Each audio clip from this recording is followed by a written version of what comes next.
Obrigado. Obrigado. Olá, turma. Boa noite. Tudo bom? Estão me ouvindo bem aí? Turma, vocês estão me ouvindo? Sim, estamos. Ah, então tá bom. Pode fechar o microfone, tá? Tá. É um prazer imenso estar com vocês, poder repartir esse momento de conhecimento, tá, da psicanálise. A psicanálise é um percurso vasto, gigante, enorme, e o Rudolf falou para vocês sobre o conteúdo aqui, só da primeira apostila são 100 e poucas páginas, se eu não estiver enganado, são 112 páginas que eu preparei para vocês, e isso é apenas a ponta do iceberg da história e da teoria do Reich, tá? O Freud começou tudo isso, né? E a partir do Freud outras escolas surgiram, né, que foram alunos dele, e o Reich foi um desses alunos do Freud e acabou desenvolvendo, indo para o corpo, né, desenvolvendo a psicanálise do corpo. Ele trouxe o corpo para o setting psicanalítico, e isso é muito importante, tá bom? Eu trouxe aqui hoje, para assistir a aula com a gente, tá? Eu trouxe o Freud aqui, trouxe o Lacan também, e eles vieram ouvir um pouquinho sobre. O Freud não quis ouvir muito o Reich, brigou com ele, né? Mas eu trouxe então ele aqui para fazer as pazes com o Reich. O Lacan, eu trouxe o Lacan hoje aqui, né? Também, porque o Lacan citou Reich nos seus escritos, viu? O Lacan falou da importância do Reich, né? Da trazida do corpo para o setting psicanalítico, e ele falou: Reich acertou na mosca, né? E o Freud brigou um pouquinho, então trouxe ele para fazer as pazes com o Reich, né? Então, antes de nós iniciarmos aqui a aula, eu gostaria de me apresentar a vocês, para a gente... Eles estão vendo no slide, né? Estão, né? Que bom. Eu gostaria de me apresentar a vocês, tá bom? Eu sou o Éder Balieiro, formado em psicanálise pelo Instituto de Psicanálise e Cura Emocional de Campinas. Sou especializando em psicologia corporal, reichiana, bioenergética e psicossomática. Doutor em psicanálise clínica pela Universidade Despertalista do Rio de Janeiro, né? Sou formado em RH pela Universidade do Paraná, né? Uma aluna uma vez se impressionou, falou assim: nossa, como você é tão novo assim, né? Você nasceu, você é gato, sua identidade, né? Não é, porque o percurso do psicanalista é um percurso constante, né? Quem quer ser psicanalista termina uma formação, termina uma, inicia outra, não é um aculturamento. Na obra do Freud, ele fala sobre isso, né? Na obra do Freud, ele fala da necessidade de aculturar do psicanalista. Quem é o psicanalista? É o sujeito que se acultura, o sujeito que estuda, sobretudo, a história das religiões, né? Estuda como surgiram as civilizações. Isso é muito importante para o currículo, né, do psicanalista, né? Então, às vezes, eu estudando, eu fazia 2 cursos juntos, 3 cursos juntos, né? Fazendo um curso, uma graduação junto, fazendo um curso. E isso eu me entreguei para essa profissão, e às vezes assusta um pouquinho, tá? Sou formado em RH pela Universidade, né? Formado em neurofisiologia também, pelo Instituto 7 de Setembro, justamente por causa do Reich, eu fui estudar neurofisiologia para entender o funcionamento do sistema nervoso central e periférico, né? Porque o Reich cita bastante. O Lacerda quer falar? Só um minutinho, gente. Tá, é só trocar.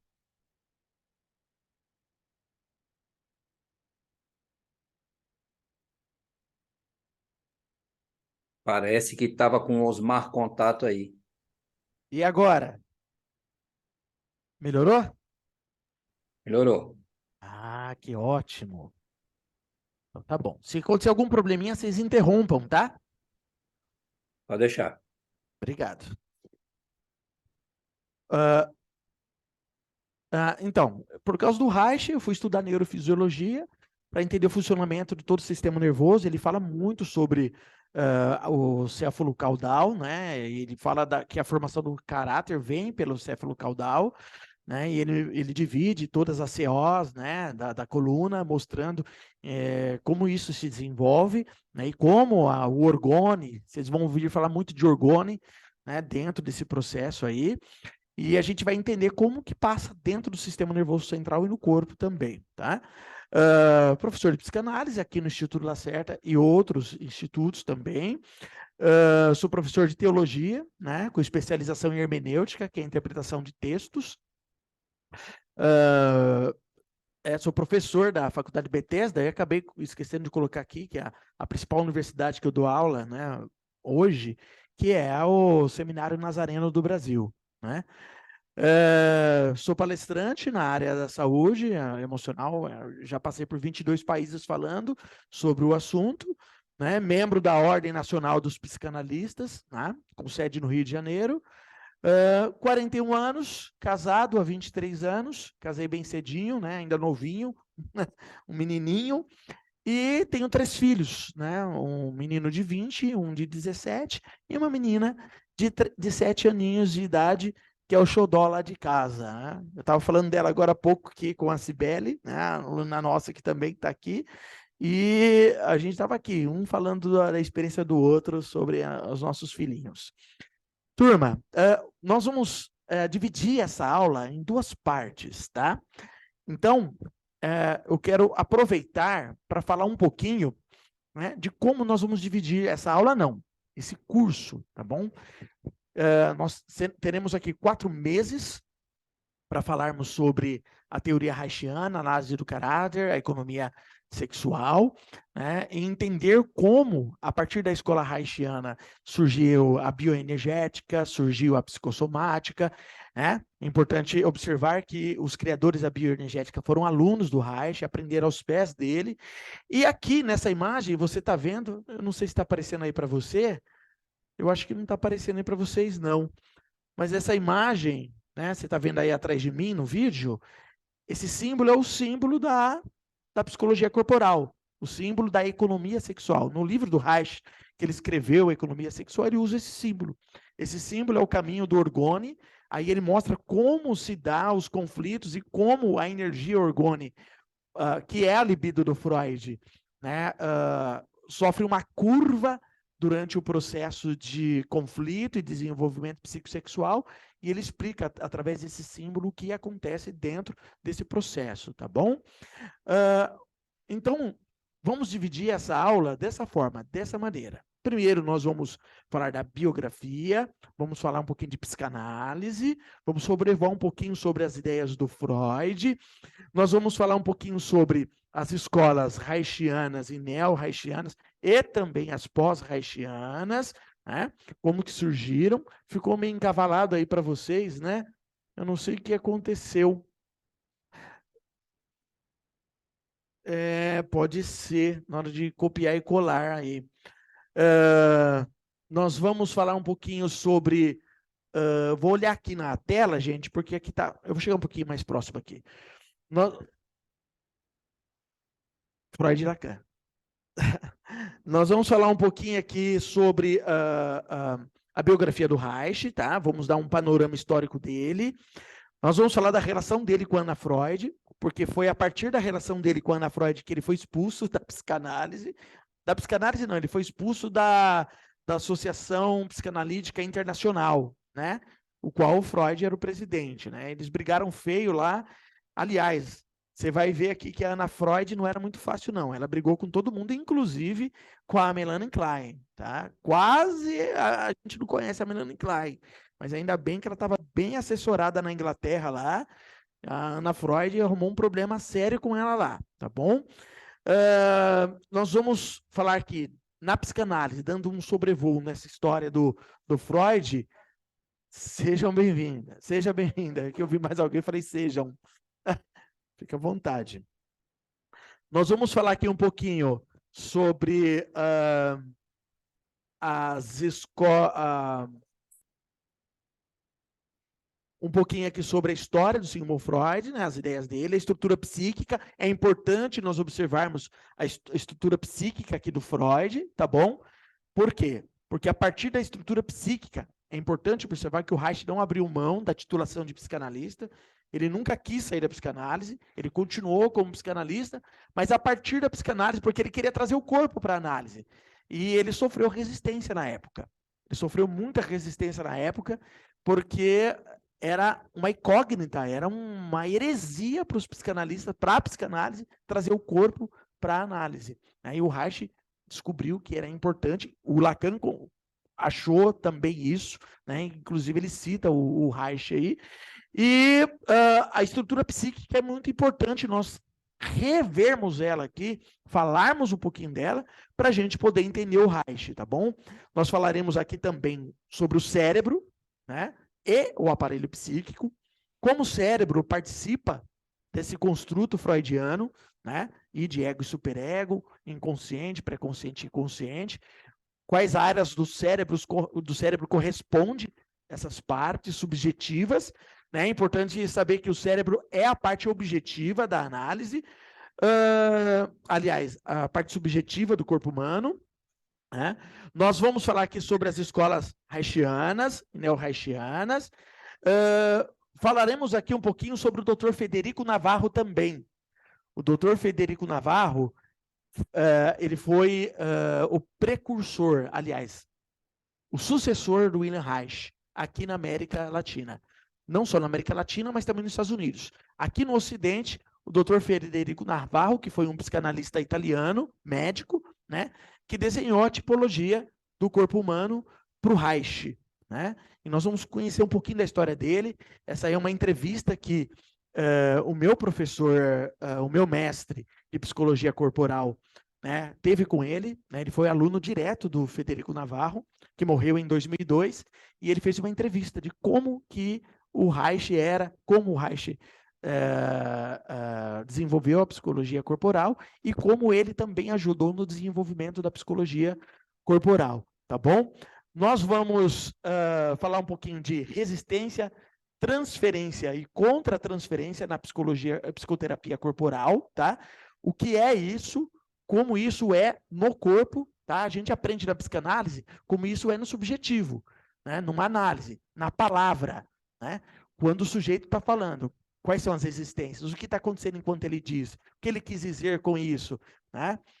Através da palavra por detrás da fala, né? Na psicologia corporal, nós vamos ver como isso se manifesta no corpo, né? Então, nós vamos estudar aqui escuta analítica. O que é escuta? Escuta analítica é diferente de ouvir. Ouvir é uma coisa, você ouve lá a frase e você entende o que está dizendo, né? Hermeneuticamente, né? A escuta analítica é outra coisa. Escutar é para além de ouvir, né? E nós vamos também falar sobre a escuta na clínica reichiana. Como é que o reichiano escuta? Né? A partir da psicanálise, né? A gente agrega com a psicologia corporal. O corpo fala, né? E como é que a gente está ouvindo por intermédio do corpo?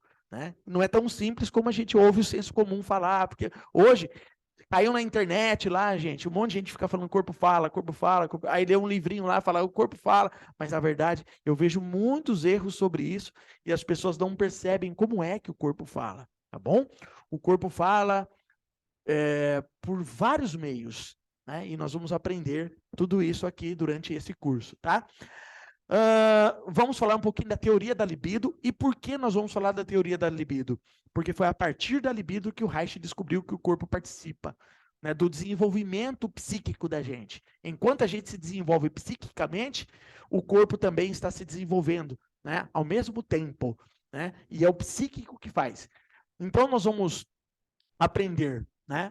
Vamos falar um pouquinho sobre a crítica freudiana à concepção biológica da sexualidade humana, né? Porque o Freud ele discordava do Reich e ele explica isso, né? Porque nós vamos ver o Freud falando sobre isso, porque ele discordava, e nós vamos ver sobre o Reich falando sobre a teoria da libido, porque ele foi lá, pegou só os textos do Freud da libido, toda a teoria da libido, reestudou tudo, releu tudo. Ainda na época ele era o diretor de técnicas psicanalíticas de Viena.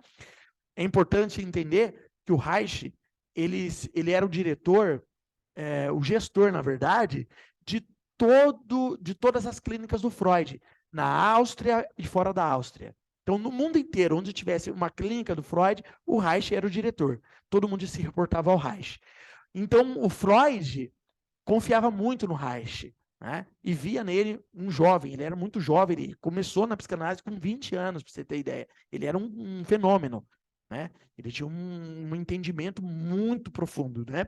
E ele releu toda a obra do Reich e, a partir dessa releitura, ele descobriu da participação do corpo. E aqui ele explica porque ele discorda do Freud nesse sentido, né? E vocês vão entender também porque o Freud era osso duro de roer, né? E porque a filha dele ficou igual, viu? Um pouco pior. O Freud era mais maleável. Mas vamos lá. O Reich e a economia sexual, nós vamos estudar aqui o encontro dele com Einstein, né? O Einstein quis conhecer o Reich, né?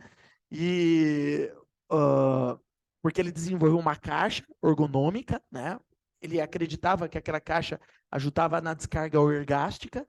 As pessoas entravam naquela caixa ali, ele deixava debaixo da luz do sol, aquela caixa observar. Vocês vão entender o que era essa caixa, por que isso acontecia. E o Reich e o Einstein leu a teoria do Reich, né? E ele, a partir da descoberta do Reich, ele conseguiu descobrir a potência atômica, né? A bomba atômica, né? Que depois o homem acabou criando uma bomba, né? Que é de energia atômica, né? Foi descoberta porque o Reich descobriu o orgone e como o orgone funciona na natureza e também no corpo. Nós vamos aprender aqui também, gente, como a relação do psiquismo, do corpo e a natureza, né? O Reich descobriu que as plantas têm emoções, né? Ele descobriu que era possível conversar com as plantas, né? Ele criou um aparelho em que media a energia das plantas, porque o orgone está em tudo que é orgânico, corpo e planta, animais. Ele fala que o último campo energético criado pelo homem saudável, que ele chama de homem genital, é o contato com a natureza, essa vida com a natureza, né?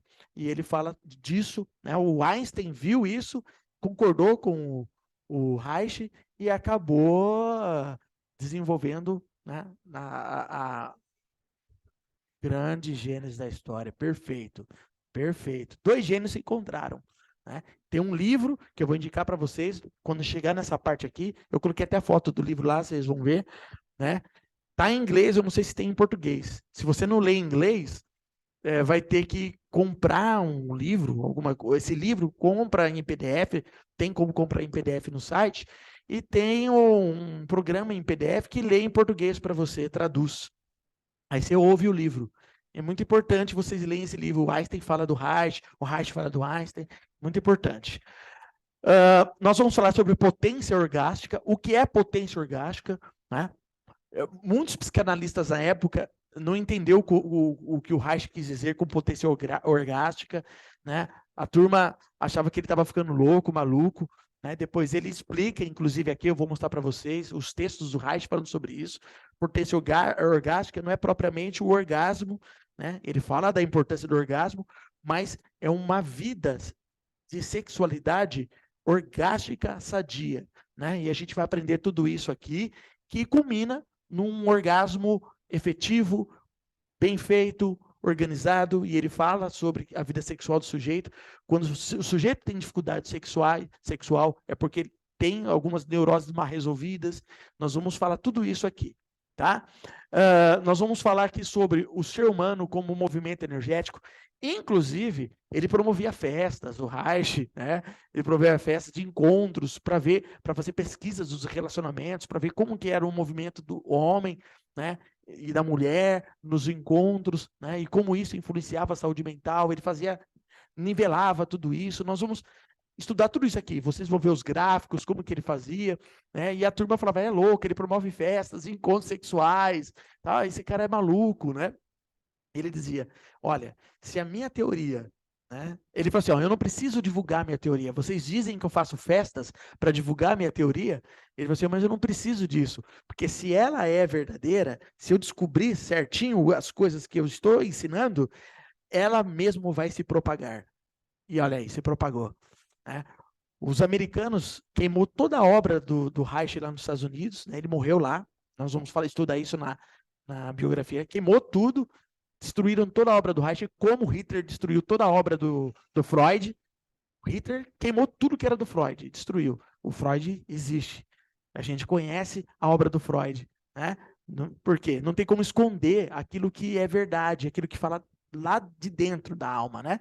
Queimaram também do Reich, né? E o Reich está aqui, diante da gente, né? Não tem como.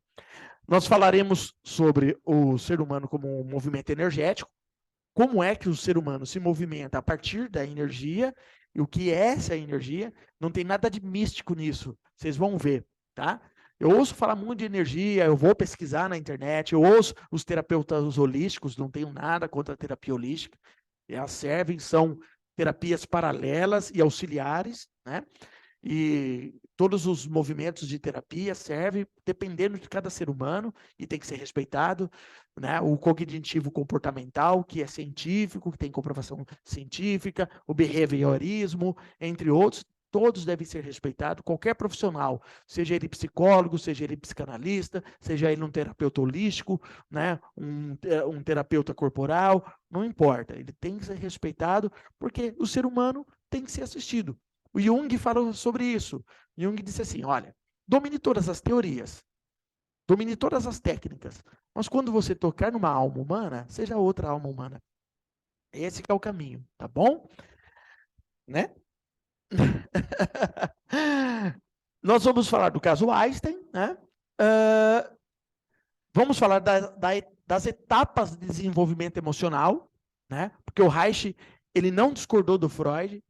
Ele disse o Freud está certo sobre o desenvolvimento psicossexual, né? Aqueles que a gente aprendeu, fase oral, fase anal, fase fálica, complexo de Édipo, né? Mas ele acrescentou algumas coisas que ele disse que faltava nesse desenvolvimento.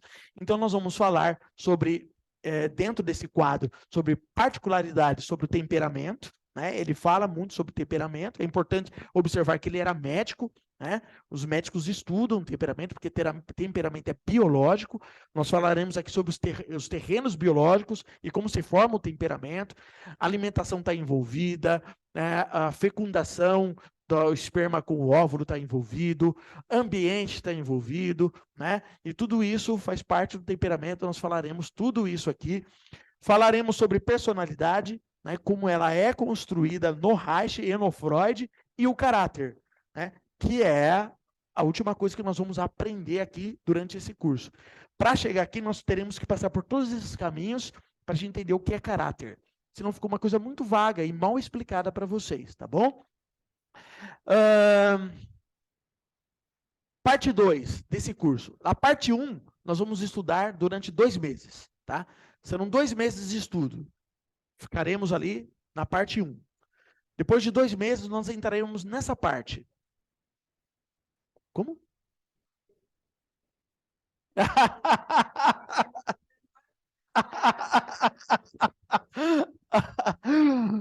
Vai dar tudo certo, gente.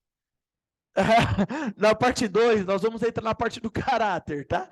Nós vamos estudar o conceito de caráter, nós vamos estudar aqui caráter como mecanismo de defesa. O caráter é um mecanismo de defesa, né? O analista não pode desmontar o caráter da pessoa, porque senão você pode desenvolver até doenças. O meu professor, ele conheceu um caso de um analista, né? Aliás, ele contou que o doutor Federico Navarro contou para ele que isso aconteceu lá na Inglaterra, né? 2 analistas, aliás, nos Estados Unidos, 2 analistas pegaram uma psicanalista que estava se formando na teoria do Reich, né? A psicologia corporal, e eles sentaram, fizeram a análise de caráter dela e começaram a fazer a leitura do corpo dela e começaram a desmontar o caráter dela, né? O que aconteceu? Ela, em seguida, em 2 meses, ela desenvolveu um câncer e morreu, né? Então, análise de caráter não é você falar, ó, seu caráter é esse, isso, não é ficar apontando. Análise de caráter é você entender as defesas do corpo, como é que funciona isso para a parte subjetiva, e você provocar isso, mostrar para ele enquanto ele vai amadurecendo. Porque no processo de amadurecimento, né, que o Reich chama de infantilidade, né, pensa em infantilidade nas fixações do Freud. Né, o Freud chama de fixações. Por exemplo, quem sofreu fixações lá na fase oral, hoje ele pode desenvolver verborragia, pode desenvolver vícios, que a gente chama no senso comum de vícios, mas na psicanálise a gente chama de compulsão, né? Cigarro, bebida, entre outras, né? Acaba ficando aqui fixado na fase oral, né? Problemas dentários, entre outras. Né? E o Reich, ele diz que análise de caráter não é isso. Análise de caráter é para além disso. É clínico. Por isso que não pode sair vendendo análise de caráter por aí. Porque só o clínico pode usar. Só o clínico deve usar. Né? Se você sair vendendo análise de caráter por aí, você pode provocar problemas seríssimos na vida das pessoas. Então, o sujeito deve estar bem preparado, deve fazer residência, preparar-se para chegar na clínica e atender, porque o negócio é muito sério, o buraco é lá embaixo, tá bom?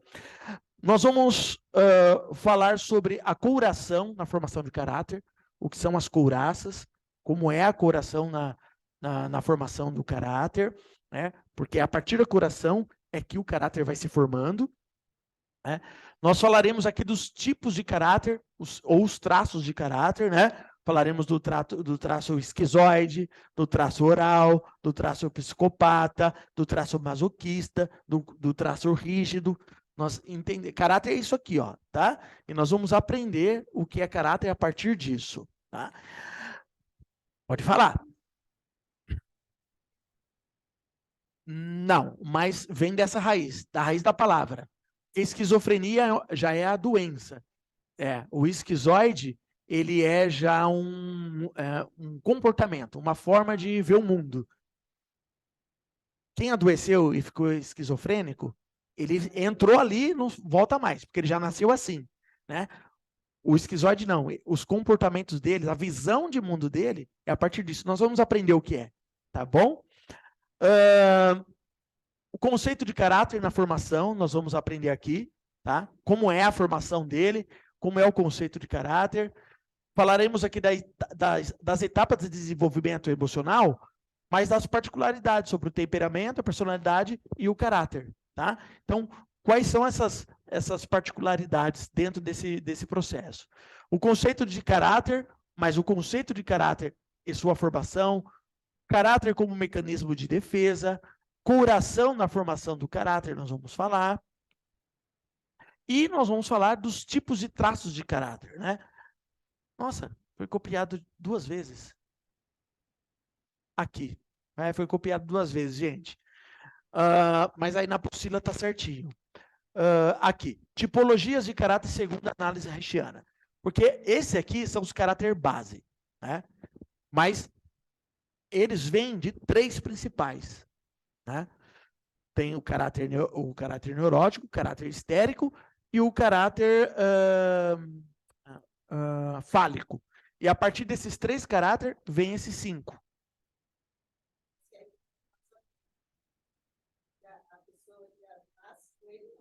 Não, a gente vai aprender. Hoje a gente não vai falar disso, tá? Durante o curso nós vamos chegar lá e a gente vai falar sobre isso, tá bom? E aqui eu só estou fazendo uma apresentação para vocês. E depois tem esses 5, e depois disso nós vamos ter as tipologias de caráter. Quem desenvolveu as tipologias de caráter foi o Dr. Federico Navarro, que, a pedido do Reich. O Reich pediu para ele desenvolver as tipologias de caráter, né? Desenhar o corpo humano, né? E você vai entender como que isso aconteceu. E a partir desse desenho do corpo humano, ele era médico e psicanalista. Então, ele tinha as informações psicológicas e tinha as informações biológicas. E ele foi lá e desenhou a partir desses traços de caráter aqui. Então, nós vamos estudar o que é núcleo psicótico, o que é borderline, né? Foi ele que desenvolveu isso aqui. E a partir do borderline, nós vamos estudar núcleo psicótico melancólico, núcleo psicótico depressivo, o oral reprimido, núcleo psicótico melancólico, e o oral insatisfeito, que é o núcleo psicótico deprimido. Tá? Nós vamos estudar tudo isso aqui para entendermos. Isso aqui vai ser nos 2 meses posteriores. Então, esse curso nós vamos dividir em 2 partes. O curso vai ser, primeiro, histórico de arte, psicanálise, e a história do Federico Navarro e como tudo aconteceu. As escolas haitianas, como elas funcionam e como está. E depois nós vamos partir para a parte do caráter e como eles se estabelecem no corpo, tá bom? Nós vamos ter várias imagens aqui, vocês vão aprender a analisar o corpo, vocês vão aprender como é o corpo de cada sujeito, como é o corpo do esquizoide, como é o corpo do oral, como é o corpo do psicopata, do masoquista, como é o corpo do rígido, porque cada um deles tem um corpo. O caráter são caracteres que está desenhado no corpo. Históricos de doença também faz parte do caráter. Tudo isso a gente vai aprender aqui. Tá bom, gente? E nós vamos estudar também aqui o psiconeurótico, né? Também é um traço de caráter, né? Passivo feminino, agressivo masculino, né? O masoquista, o obsessivo compulsivo, o psicopata, né? Como é no comportamento, como é no corpo. Nós vamos aprender tudo isso aqui, tá bom? Vamos aprender também o neurótico, que é o que enquadra o fálico narcisista, e o histérico também, tá bom? E vamos depois falar sobre o caráter genital, que para o Reich era o caráter sadio, né? Ele tinha uma compreensão do caráter, né, genital diferente do Freud. Freud dizia que a fase genital, que é a última fase do desenvolvimento psicossexual, era o resultado, né, de um amadurecimento corporal, né? Ou seja, você passou por tudo isso, agora se tornou um adolescente você está ficando adulto. Você entrou na fase genital, que é a experimentação, agora na realidade, de tudo que você viveu no subjetivo. E agora você vai repetir.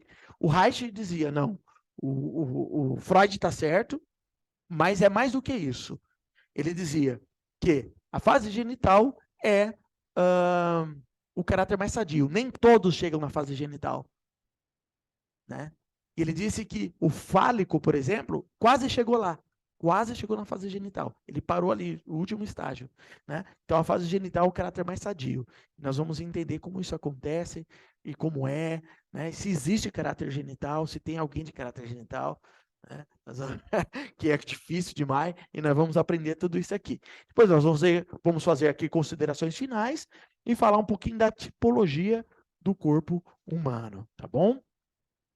Depois nós vamos falar sobre o corpo fala, leitura corporal dos sinais de caráter, né? Nós vamos aprender a ler os sinais, tá? O corpo está falando o tempo todo. Sua mãe mente, sua avó mente, você mente, seu filho mente, todo mundo, mas o corpo não mente. O corpo não mente. O corpo, às vezes a boca está dizendo uma coisa, mas o corpo está dizendo outra. E você vai começar a ler isso aí. E por mais que a pessoa tenha consciência disso, seja um haitiano formado residente, não tem como. O corpo dele vai mentir e ele não consegue controlar isso. Tá? O corpo fala. Pode controlar até certo ponto, mas a partir de um ponto, né, não consegue controlar mais, tá bom? Porque o corpo fala. Vamos aprender a leitura do caráter, como faz a leitura do caráter. Vamos aprender sobre leitura corporal dentro da clínica, como acontece, né? A nossa leitura corporal começa já na chegada do paciente, lá na recepção, quando você recebe ele lá na sua clínica na recepção, ou se é online, quando abre a câmera, você já começa a fazer suas leituras. Às vezes eu estou atendendo online, eu desligo a câmera, né? Desligo, fico lá assistindo o paciente falar, comentar, fazer os comentários, e eu estou observando todos os traços, como ele diz, da forma que diz, nós vamos aprender isso. Depois tem a massagem haitiana, que é diferente de um massoterapeuta, tá? Não é igual, é outra coisa. Você vai aprender a identificar, né, no corpo do paciente as couraças, tensão muscular, e a partir disso, como é o psicológico dele. Só que você não vai poder usar na clínica, tá bom, gente? Nós vamos mostrar só como é, vocês não podem usar. É claro que você pode experimentar alguma coisa ou outra, mas aí você não pode usar, tem que passar por todo esse processo de caráter e tal, você não dá problema. Dá problema. Exatamente. É. Vai mesmo, vai te ajudar. Então, porque é diferente. Vocês vão aprender. Na hora que vocês verem, você vai ver, não é igual massoterapia, é diferente. É outro tipo de toque, é a partir de uma análise de caráter. Vocês vão entender. E não pode usar, tá? Vocês só podem usar se para fazer a residência, porque são muito tempo de residência, que nem medicina. O médico ele formou na faculdade, ele vai fazer residência. Ele não pode usar tudo que ele aprendeu lá. Ele precisa fazer residência, porque você pode destruir uma pessoa com essa massagem aqui, hein? O negócio é sério, tá? Então, nós vamos aprender como é a anamnese, né? O histórico, né? O comportamento do indivíduo a partir de uma anamnese reichiana. Como que a gente faz essa anamnese? Como isso acontece? Depois nós vamos falar um pouquinho sobre transtornos psiquiátricos da personalidade, né? Vamos falar um pouquinho de CID, vamos descrever, vamos ensinar alguns tipos de doença e como faz para tratá-la, como identificar numa estrutura familiar, porque o Reichiano ele examina muito a família, tá? Não é só o indivíduo, mas a família, né? Faz parte do histórico do caráter, então a gente olha para isso e nós vamos entender como isso se dá nos transtornos de espectro autista. O analista Reichiano analisa autista, cuida de autista, tá? O que o psicanalista não faz, né? Não foge da psicanálise, a psicanálise não cuida de autista, e a visão da psicologia corporal em relação ao autismo, a esse espectro, e como você faz para trabalhar o espectro autista, tá bom? Bom, entendido, turma? Que horas são? Eu estou sem relógio. Que horas são aí? Vocês têm relógio aí? 19h54. Tá. Que hora que a gente termina? 8h30? Então dá tempo. Beleza. Turma, biografia do Reich. Quem foi William Reich? Vamos falar um pouquinho de quem foi ele? É muito importante a gente entendermos isso, tá bom? Mas antes da gente entrar no histórico, eu gostaria de saber de vocês, tanto aí online quanto aqui presente, se vocês têm alguma pergunta sobre a apresentação que eu fiz aqui do curso.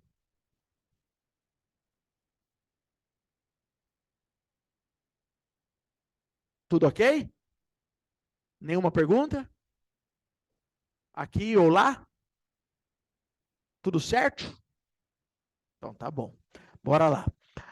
O William Reich ele nasceu em 1897 e morreu em 1957, tá? Ele foi um importante psiquiatra e psicanalista austríaco, pioneiro no estudo. Aqui eu fiz um resuminho, depois a gente vai se aprofundar mais, tá? Ele foi pioneiro no estudo dos fenômenos psicossomáticos, ou seja, ele é o pai da psicossomática. Tudo que você ouvir falar de psicossomática hoje, né, passa pelo Reich. Né? A partir da psicanálise de Freud, ele criou uma nova abordagem terapêutica que atenta simultaneamente aos processos orgânicos e energéticos do corpo humano. Sua terapia é denominada hoje como psicoterapia reichiana ou psicoterapia corporal. O Reich, ele nasceu lá na Ucrânia, o antigo Império Austro-Húngaro, tá? Hoje que é o noroeste da Ucrânia, né? No dia 24 de março de 1897, quase na viradinha do século, né?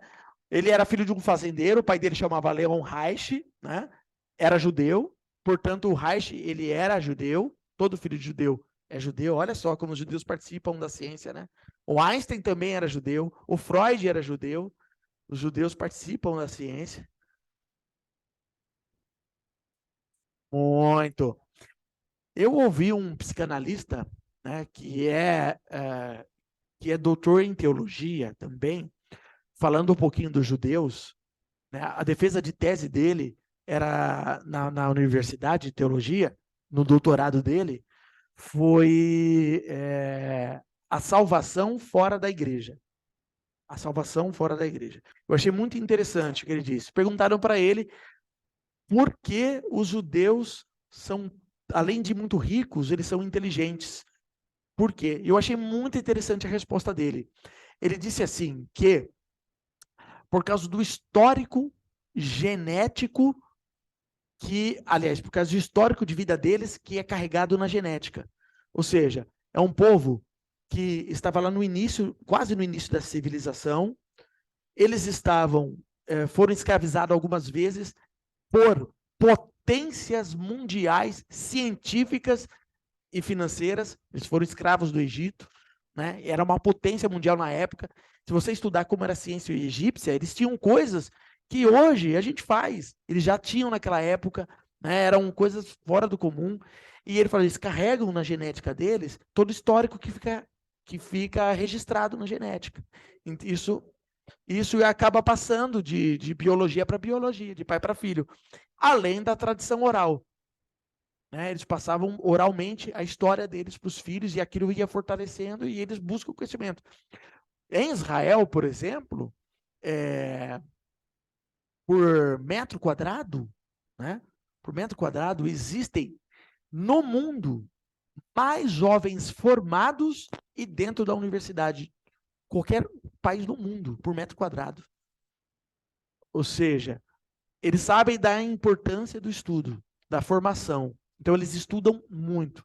Eles têm mais jovens na universidade e formados também na universidade do que nos Estados Unidos, que é a maior potência. Ou seja, por metro quadrado, é o país que mais tem gente estudando. Né? Então, eles sabem que esse é um dos princípios, né, de conhecimento, de formação e de liberdade, o estudo. Quanto mais você estuda, mais liberdade você tem. Né? Ou solidão, né? Porque quanto mais você estuda, você acaba ficando sozinho também, né? E daí você ouve e você fala, nossa, eu me sinto sozinho. É, verdade, porque você começa uma conversa, gente, e não é soberba isso, viu? É constatação.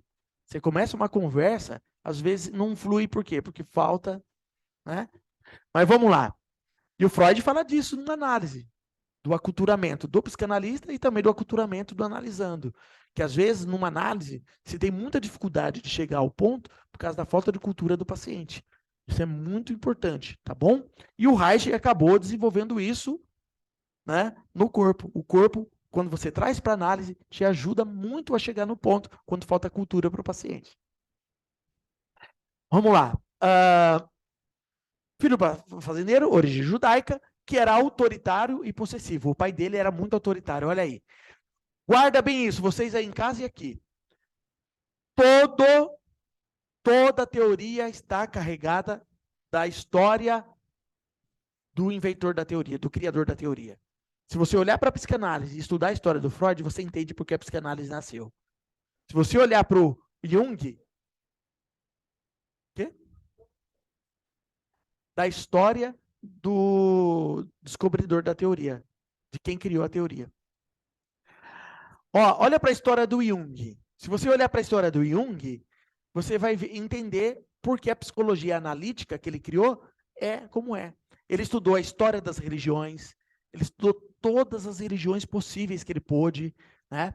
Ele era conhecido como o analista místico, né? Porque ele estudava as místicas, ele estudava milagres, ele estudava possessão demoníaca, ele estudava as religiões de matrizes afrodescendentes. Ele ia lá estudar de perto, fazia anotação, participava das sessões. Ele entrava em igreja e ficava lá, sentado, escrevendo, anotando. Ele estudava profundamente. Aí você vai estudar a história dele, como ele surgiu, aí você entende.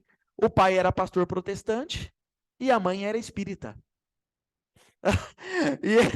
Então, olha para o Reich, você entende porque o Reich ele acabou sendo bem metódico, porque o pai era extremamente autoritário e possessivo, né? Logo depois de seu nascimento, a família mudou-se para, eu não sei pronunciar essa palavra, é essa cidade aí que vocês estão lendo, tá bom? É muito difícil falar isso aqui. Uma vila na Bucovina, onde seu pai arrendou a fazenda. Eles moravam numa fazenda, tá? Até os 13 anos de idade, o Reich foi educado por tutores.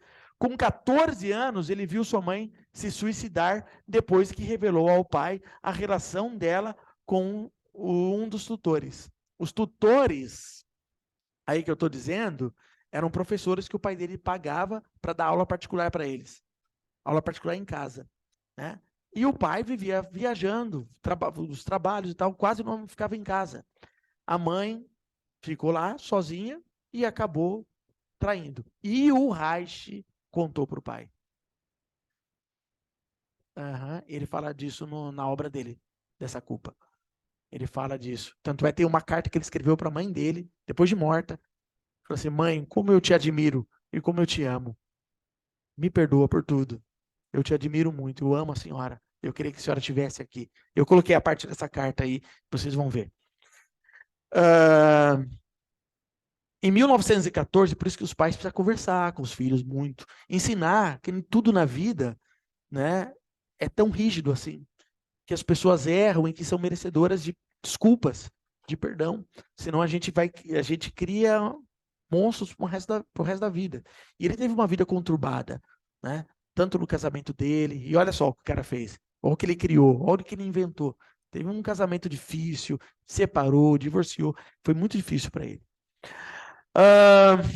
Em 1914, após a morte de seu pai, o Reich e seu irmão o Robert, ele tinha um irmão, tá? Robert Reich, né? Continuaram trabalhando na fazenda com o início da primavera, né? Da Primeira Guerra, quero dizer. Ele mudou-se para Viena, para a terra de quem? Do Freud, onde se alistou no exército e serviu à frente italiana. Em 1918, com o fim da guerra, o Reich retornou de Viena e ingressou aonde? Na Medical. Medical era a faculdade de medicina lá de Viena, tá bom? Então ele começou a estudar ser médico, né? Estudar medicina, que é a Medical School, né? Em 1919, ele começou a se dedicar à psicanálise. Olha só, ele não tinha nem 20 anos. Nem 20 anos, quando ele começou a estudar psicanálise. Em 1920, ele entrou na Associação Internacional de Psicanálise. Para você entrar na Associação Internacional de Psicanálise, você tinha que escrever um TCC, né? Que é escrever uma defesa de tese. Até hoje é assim, para você fazer parte da Associação Internacional, né?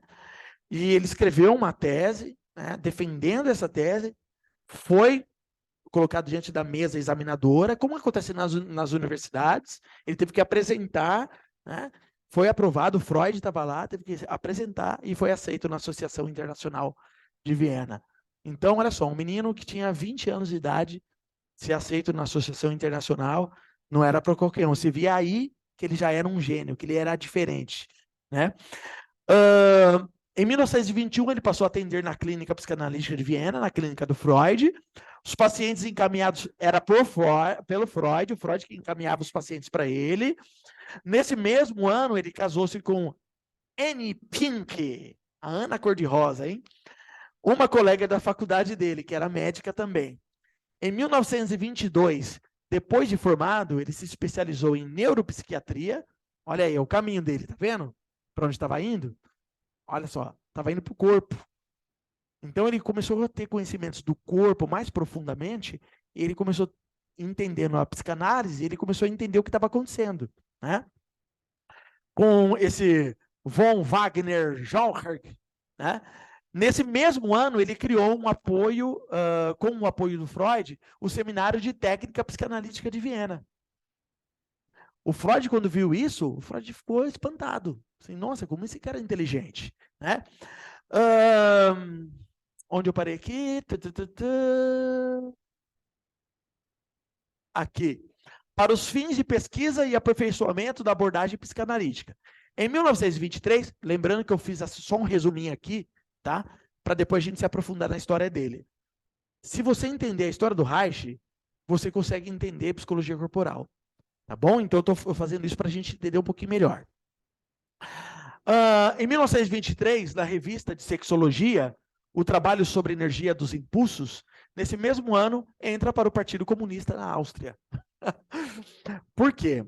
Porque a ideia do comunismo, né, você lê lá, é bonita, é lindo.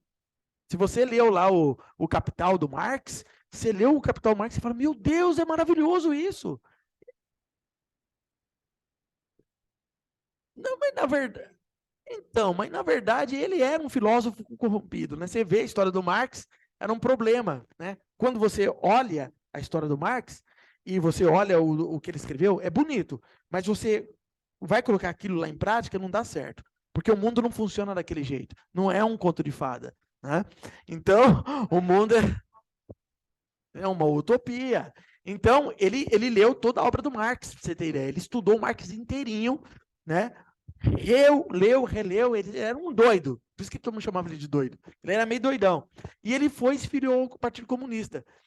E nem o Partido Comunista quis ele depois, porque caiu em contradição às ideias do comunista também, o que ele propôs. O pessoal falou assim, esse cara é doido, o povo quer salvar a turma, e nós não quer salvar, nós quer poder. Né?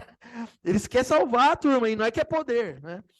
Aí, em 1924, ele concluiu sua pós-graduação e integrou a Sociedade Psicanalítica de Viena, junto com Paul Schilder, né? Schilder, é assim que se fala em alemão. Iniciou o tratamento de pacientes com distúrbios mentais na Universidade Neurológica, não é de neurológica, vocês perdoam que eu errei aqui na hora de escrever, tá? Universidade Neurológica e Psiquiátrica. Nesse mesmo ano, ele apresentou uma exposição sobre energia orgânica. Ó, nessa época ele já estava expondo, viu? Energia orgânica. Que forneceu nova fundamentação às concepções energéticas mais antigas. Ou seja, ele corroborou o que os filósofos falavam sobre isso. Essas concepções energéticas mais antigas, que eu não coloquei nessa obra, gente, porque senão a gente ia ter que estudar. Você que está aí em casa e vocês que estão aqui, nós teríamos que estudar toda a obra de um filósofo chamado Bergson. Né? Foi através do Bergson que ele começou a perceber essa energia. Casou com a libido do Freud e você, o Freud está certo, essa energia existe mesmo. E o Bergson chamava essa energia de elan vital. Né? E ele começou a pesquisar, entendeu que essa energia no corpo levou para o laboratório, e nós vamos ver fotos aqui do laboratório dele, como que acontece. E os psicoterapeutas reichianos, inclusive, existem muitos médicos que são psicoterapeutas reichianos, eles desenvolvem pesquisas aqui no Brasil, inclusive, né, em laboratórios. Eu estive lá em Curitiba, vi tudo de perto, a caixa ergonômica, colocam pacientes lá para fazer testes. Né? O Reich, ele disse assim, que tinha descoberto a cura do câncer. Mataram ele nos Estados Unidos. Por que será, hein? Orgânica, ele forneceu tal, permitindo correlacioná-las com os conceitos estabelecidos por Freud, de libido e energia psíquica, e demonstrando sua relação com a sexualidade. Tá? A sexualidade é a pulsão da energia. Né? Suas ideias passaram a ser discutidas e polemizadas, criando os primeiros atritos com a psicanálise. Ele causou uma divisão grande naquela época com essas ideias que ele colocou para estudos. Né? Ele fundou a Sociedade Socialista para a Consulta Sexual, porque ele fazia parte do... Quando se fala de socialismo, fala de comum, tudo em comum. Né? Então, ele achava que o conhecimento da psicanálise tinha que chegar às periferias. E ele abriu várias clínicas, inclusive, nas periferias mais pobres da Alemanha, mais pobres da Áustria, toda a Europa, né? E dava acesso aos mais pobres, cobrando bem mais barato para essas pessoas terem acesso à higiene sexual. Aprender, os trabalhadores, eles falam muito sobre trabalhador e democracia, né? Porque a ideia lá do Marx é democracia, né? Um comunismo democrático, né? E ele estava tentando aplicar isso lá. Vamos ver se isso funciona, né? Não funcionou, expulsaram ele do partido, né? Aí era uma investigação que ele fazia sexológica, né? Essa investigação sexológica ajudou muitos trabalhadores da época, né? O seu interesse em compreender as origens sociais das doenças mentais e buscar métodos de prevenção das neuroses o levou para a Alemanha. Em 1931, ele viajou para todos esses países da época, porque ele era o diretor das clínicas do Freud. Então, ele ficou 10 anos como diretor das clínicas do Freud. Então, ele ia passando de lugar em lugar. Ele criou em Berlim a Sexpol, né? Quando desenvolveu um trabalho sociopolítico junto à juventude operária alemã, com o objetivo de ampliar a luta do proletariado. Né? Vocês já ouviram falar do proletariado comunista? Então, ele estava tentando ajudar a turma com sua emancipação econômica, política e sexual, suas intenções de difundir as ideias do Freud com as de Marx, terminaram por deteriorar suas relações com Freud, porque o Freud não podia nem falar de Marx, não podia nem falar de comunismo, né? E ele estava até certo, porque o Reich depois viu também que ele estava num caminho muito estranho. Em 1933, ele publicou Análise do Caráter. Comprem esse livro, gente. Análise do Caráter. Comprem esse livro. Se vocês não tiverem condição agora, eu tenho ele em PDF, eu posso mandar para vocês. Vocês me adicionam, tá? Me chama no grupo lá, aliás, no particular, porque meu celular está lá no grupo, meu WhatsApp, no grupo da pós. Me chama que eu mando para vocês. E também a psicologia das massas do fascismo. Aqui ele fala sobre análise cultural, ele fala sobre o fascismo de Hitler, ele fala sobre as doenças mentais. É um livro fantástico.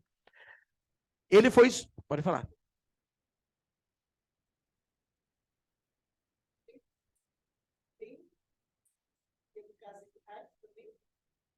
Não sei.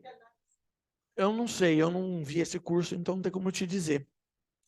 Eu não sei como te dizer sobre isso, tá bom? Ele foi expulso do Partido Comunista com o avanço do nazismo. Reich se refugiou em Viena, né? Porque o Hitler começou a invadir os outros países, né? Ele estava naquela época junto com o Freud também. O Freud fugiu para a Inglaterra, o Reich fugiu para Viena. E depois, em Copenhague, lá na... Copenhague, né? Noruega. Não, Noruega é Oslo. Ah, não, é Noruega também. Copenhague em Oslo, que é Noruega. Na Universidade de Oslo, sua pesquisa clínica experimental sobre a dinâmica biopsíquica das emoções. Ele descobriu que o corpo reage às emoções literalmente. Não é um símbolo, é literal. E nós vamos ver tudo isso aqui em gráficos, tá bom, gente? Mais para frente. Elucidando os aspectos fundamentais da relação entre soma e psiquismo. Em 1934, foi expulso da Sociedade Freudiana, Associação Psicanalítica Internacional. Ele era expulso de tudo qualquer canto. Do Partido Comunista, os comunistas não quiseram ele.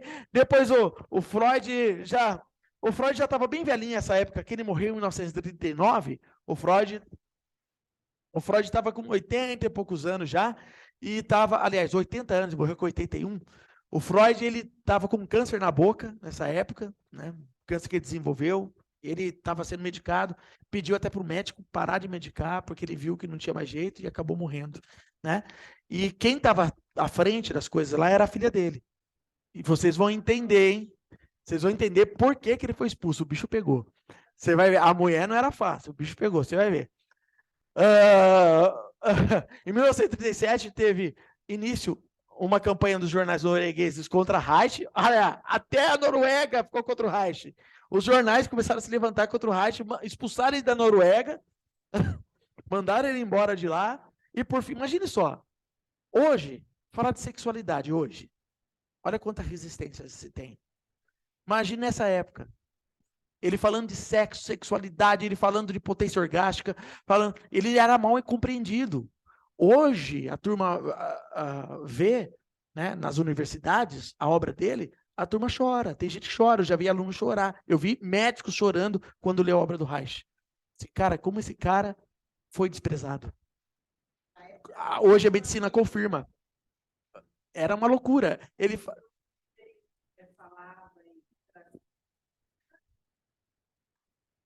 Sim. Perfeito! Perfeita observação. Tem anulação de... Perfeito! Que comentário que você fez. É porque ele tinha notoriedade. Exatamente. Não estamos falando de qualquer pessoa, estamos falando aqui do Reich, gente. Ó, vocês veem que eu falo com gosto do Reich, né? Eu gosto dele. Eu me identifico com esse cara aqui. Vamos lá. Tal. Aqui. Por fim, em 1939, ele partiu para os Estados Unidos, a convite de Theodore Wolff, Wolff, né, em inglês, Wolff. Importante pesquisador em psicossomática, o cara estava começando a estudar O Reich foi lá e mostrou para ele como funciona. Em 1941, o FBI começou a investigar o Reich como possível ativista subversivo. Eles achavam que o Reich era um enviado do Hitler, né? Por causa das ideias. Você vai ver como que ele morreu. Você vai ver como ele morreu. Em 1942, ele instalou o instituto chamado Orgon, que até hoje lá nos Estados Unidos, né? Quem é um analista reichiano é filiado ao Orgon, Instituto Orgon, que até então só aceitava médicos, só aceita médicos que estudaram a obra do Reich, né? Acho que só teve um que o Reich aceitou, que foi o psicanalista Ola Hacknes, que aprendeu direto do Reich lá na Noruega. Nós vamos falar muito do Ola Hacknes aqui, foi ele que encontrou Federico Navarro, e vocês vão entender o que aconteceu. Para a gente chegar na análise de caráter, a gente precisa entender isso aqui, tá bom, gente?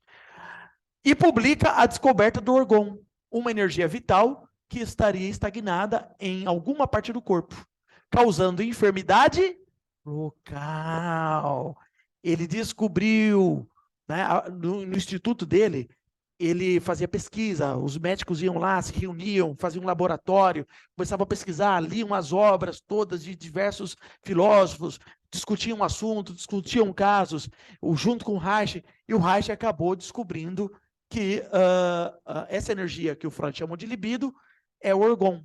E você vai entender o que é orgon. Orgon vem de orgânico, uma energia psico-orgânica. Tudo que é orgânico, essa energia está presente. Está no corpo? Sim. Está nas plantas, está nos animais, está espalhada, entendeu? Está no universo. Inclusive, ele, num texto dele, ele fala assim: se a minha teoria estiver certa sobre energia orgone, a Terra é azul. Até então não existia foto nenhuma da Terra.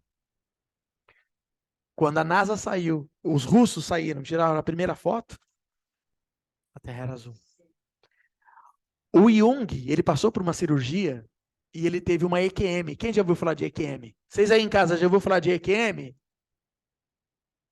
Sim, experiência de quase morte. Oh, quem tá falando aí? Quem João falou? Caputo. Quem? João? Caputo. João Caputo. Seja bem-vindo.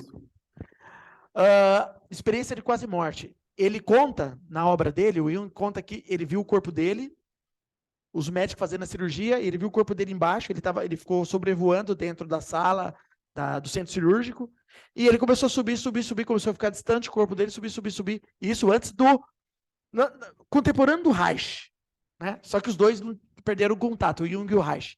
Na obra dele, ele conta que ele saiu fora da Terra e viu a Terra, e ele disse: a Terra é azul. Antes de ter foto, esses caras, gente, tiveram experiências que eu vou te falar. É por isso que o Jung ficou místico. O Jung, ele estudou EQM, estudava tudo isso. Experiência de quase morte. As pessoas, quando elas iam dedicar algum tipo de profissão, tinha todo um empenho de estudo, né? Eu ouvi uma filósofa falando esses tempos que nós vamos ter agora, na atualidade, uma escassez de gênios. Que ninguém mais se dedica a estudar, a fazer uma pesquisa que nem promovia festas para observar as pessoas. Faz, né? Quando você estava falando da idade, eu estou aqui pensando, não tinha celular, não tinha Wi-Fi. Perfeito, observação. Perfeito. Perfeito. As telas, a tecnologia, as telas, a internet, na verdade, é uma facilidade, ajuda muito, mas ela está emburrecendo. Pela primeira vez na história, os filhos são menos inteligentes que os pais. O QI dos filhos é abaixo dos pais, né? Por quê? Porque a criançada não lê. A gente, lá quando éramos crianças, nós íamos para a biblioteca. Lembra? Lá no ensino fundamental, lá no primário, lá no segundo grau, ensino médio. Sempre estava fazendo trabalho, tinha que ler livro, tinha que ir na biblioteca da prefeitura, tinha que ir na biblioteca da escola, tinha que ler tal texto. Exatamente. Por mais pouco que se lesse. Verdade. Perfeito. Hoje eu estava brincando com o meu filho do meio, né? Ele pegou o celular dele não estava carregando, ele lutando lá com o celular dele. Né? Eu disse: para que você quer celular indo para a escola? Né? Eu estava enchendo o saco dele. Eu sei por que que ele quer levar e por que tá, pode usar lá, porque eles têm que consultar o Google, tal, essas coisas na aula, né? E eu falei, para que você quer ir? Não, porque vocês estão fracos, hein, cara? Você precisa consultar Google na escola. Vai na biblioteca da escola. Então, ele ficou bravo. Porque os tempos mudaram, você já é antigo.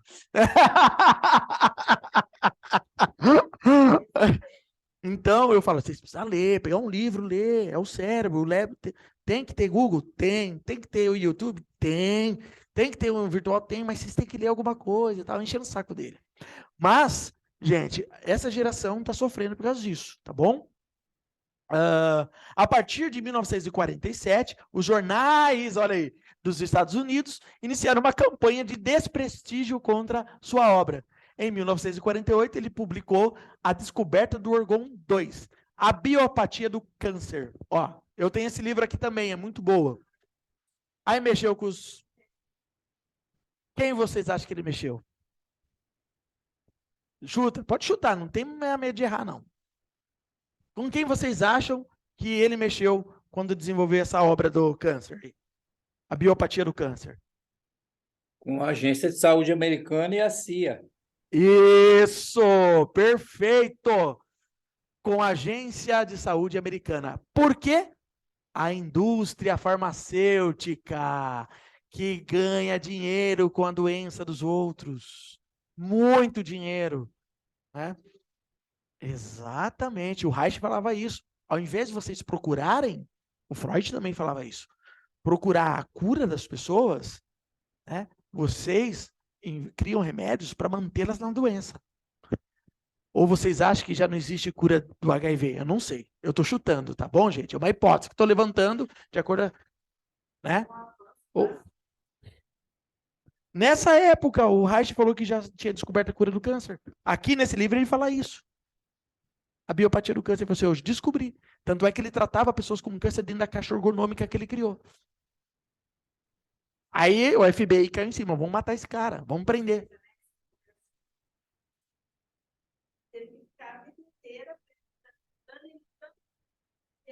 Exatamente. Exatamente. Ele queria fazer certinho e os caras... Né?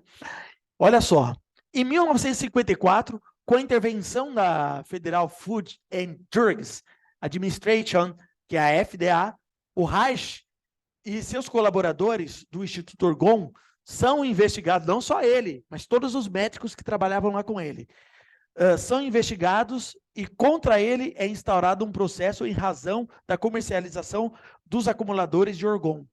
O Reich, os acumuladores de Orgon, era aquela caixa que ele criou. Eu vou mostrar para vocês como era feita a caixa, tudo, mais para frente vocês vão entender. Aqui a gente vai ter bastante texto, depois a gente vai para as figuras, imagens, nós vamos entender como funciona. Onde eu parei aqui, tal. Reich não comparece ao julgamento. Mas eu já sei que você é condenado mesmo.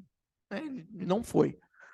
Mas é condenado a acessar suas atividades e tem seu livro proibido. Hoje, a Universidade Americana, tudo, hoje, lá na Universidade de Medicina nos Estados Unidos, eles leem Reich. É leitura obrigatória nos Estados Unidos. No dia 11 de março de 57, ele foi preso na Penitenciária Federal de Lewisburg, na Pensilvânia, por ordem judicial. Seus livros e instrumentos de pesquisas são proibidos. Todo gênio sofre perseguição. Uma vez perguntaram para o Einstein, como você se sente sendo o homem mais inteligente do mundo? O Einstein falou assim, vocês acham que eu sou o homem mais inteligente do mundo? Pergunte para Nikola Tesla. Vocês já viram falar dele? O Nikola Tesla foi ele que descobriu o movimento da eletricidade.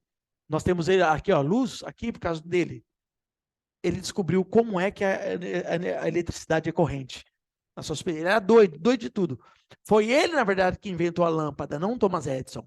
O Thomas Edison roubou a obra dele, sabia disso? Roubou a obra do Tesla.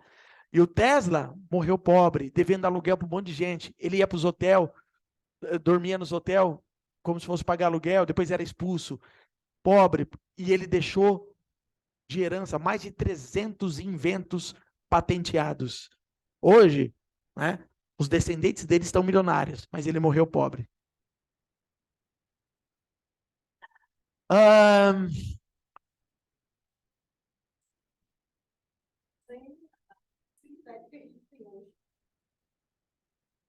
Esse ganho de conhecimento, imagina. Exatamente. Exatamente. Para fazer. Imagina como essa turma não lia, né?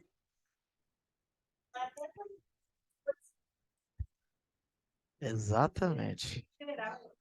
Exatamente. Tinha que viajar até o local, tinha que escrever muito, tinha que fazer pesquisa. Agregavam lá a cultura brasileira. Sim. E outra coisa que você vê que sempre o governo vai seguir. Hoje, tem liberação de verba, mas ele tem Eles sofriam demais. tem que correr atrás. Amor. Amor. Amor. O Reich não, o Freud, pra você ter ideia, ele era um pesquisador. Ele era um médico que não trabalhava na clínica. Ele era um médico que trabalhava na universidade fazendo pesquisas. Ele abria peixe, o cérebro do peixe, estudava o cérebro do peixe. Ele era um pesquisador. Ele criava teorias. E ele não estava conseguindo mais sobreviver, só como pesquisador. Ele não tinha dinheiro, estava pobre. O Freud não tinha dinheiro para comprar um sapato. Sabe o que o Freud fez? O Freud, ele falou assim, eu vou ter que clinicar. Eu vou ter que ir para a clínica, senão eu não vou conseguir mais sobreviver. Foi quando ele foi para a clínica, começou a clinicar e começou a observar os pacientes. Foi ainda bem que ele ficou pobrezinho, né? Senão a gente não ia descobrir a psicanálise. Não ia existir psicanálise. Se ele desse certo lá na medicina e tal, como pesquisador, não existia psicanálise. Porque foi na clínica que ele começou a observar as doenças, a histeria. E ele falou assim, não é só corpo. Olha só o caminho dos dois. O Reich falou assim, não é só, o Freud disse, não é só corpo. Ele descobriu o aparelho psíquico. O Reich olha e diz assim, não é só mente, não é só psicológico, não é só psiquismo, é corpo também. Tinha que ser dois, porque um só não ia dar tempo de fazer tudo. Se você pegar os textos incompletos do Freud, eu recomendo vocês terem esse livro do Freud, viu, gente? Os textos incompletos, as obras incompletas do Freud, em que ele já está caminhando, por exemplo, para falar do corpo. Só que não deu tempo, ele acabou morrendo. No final lá da vida dele, ele estava começando a entender essa questão corporal, mas não deu tempo. Ele foi preso na Pensilvânia, por ordem judicial, né? E o William Reich, ele faleceu lá em Lewisburg, na Pensilvânia, nos Estados Unidos, no dia 3 de novembro de 1957, bem no mês do meu aniversário. Será que tem sincronicidade nisso? Agora um panorama histórico, gente, da vida dele. Vamos lá. O objetivo desse curso é oferecer ao leitor, ainda leigo com relação às ideias de Reich, um panorama geral sobre a história desse grande pensador que tinha nada mais, nada menos, o desejo de juntar saberes e oferecer sua dedicação em prol da prevenção da saúde energética e emocional do ser humano, defendendo com unhas e dentes as crianças do futuro. Ele tem uma obra falando das crianças do futuro. Eu ia colocar nesse curso aqui também sobre isso, mas eu achei que ia ficar muito longo. Nós teríamos que estudar mais, tá bom, gente? O Reich sempre foi um cientista inserido em sua época. Mesmo assim, buscava transpor barreiras da ciência ortodoxa e mecanicista. O Freud também teve que enfrentar isso, né? Romper com a ciência ortodoxa. A ciência ortodoxa disse, ó, tem como botar no laboratório? Tem como você testar? Como o behaviorismo foi testado, que é uma técnica psicológica. Como o TCC foi experimentado. Né? Por isso que alguns psicólogos, eles diziam assim, a psicologia tem comprovação científica, a psicanálise não. Né? E o Freud e outros filósofos, e filósofos de hoje, contestam isso, porque nem tudo é ciência. Existem outro tipo de ciência. Né? Então, tudo isso... Já deu 8h30? Porque o Rudolf sempre vem avisar. Tá? Vamos esperar ele avisar a gente. Então vamos lá, antes que ele venha. Ah, Heisenberg foi um mecanicista sem que em nenhum momento deixasse de lançar seus olhos para a verdadeira ciência, construída em cima de saberes, pesquisas e ética. Além de ético, Reich foi cético e marginalizado, né? Colocar ele à margem, né? Por causa das descobertas dele. Hoje, por exemplo, quando ele falava lá do ventre da mãe, da vida intrauterina do bebê, acabou de falar no C, ele vai aparecer. Gente, depois a gente continua, tá bom?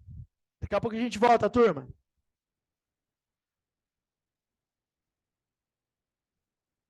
Deixa eu tirar.